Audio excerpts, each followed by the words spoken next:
আক্তার। আমার হাসব্যান্ডের নাম হচ্ছে মিরাজুল ইসলাম ইভান। সে আমাকে প্রতারণা করে বিয়ে করে। আমার এক চাচা মানে সম্পর্কে তার হচ্ছে বোন জামাই।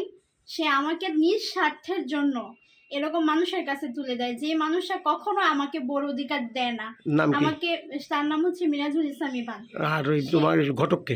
আমার ঘটক হচ্ছে আমার চাচা হয় সম্পর্কে, ফারুক তার নাম। আমার বিয়ের মাত্র 18 দিনের মাথায় আমার আব্বা মারা যায়। আমি একটা এতিম মেয়ে, আমার সাথে তারা এই প্রতারণা করছে। আমাকে বিয়ে করছে ঠিকই, কিন্তু আমার স্ত্রীর কোনো হক সে আমাকে দেয় নাই। আমি তার সুষ্ঠু বিচার আপনাদের কাছে চাই, কারণ আমি একটা মেয়ে, আমার বাবা নাই, আজকে আমার ছায়া নাই, আমার আমার আমার মাথার উপরে হাত রাখার মতো কেউ নাই। আজকে সে আমার সাথে অন্যায়টা কেন করলো? আমার অন্যায়টা কি? আমি মাদ্রাসায় পড়াশোনা করছি, আমি দাওরা শেষ করছি, আমার অন্যায়টা কি? এটাই ছিল।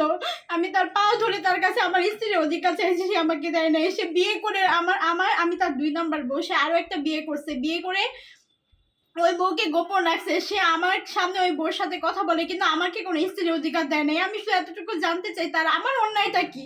আমি কি অন্যায় এমন করছি যে সে আমার সাথে এত বড় প্রতারণা করলো? আমার চাচা আছে, যার কাছে বিশ্বাস করে আমার বাবা দিয়ে গেছে, বলছে যে এটা আমার নিজের মেয়ে, তারা এই চক্রান্ত আমার নামে করছে। আমি এটা সুষ্ঠু বিচার চাই আপনাদের কাছে, কারণ আমি এতিম। সবাই আপনারা আমার পাশে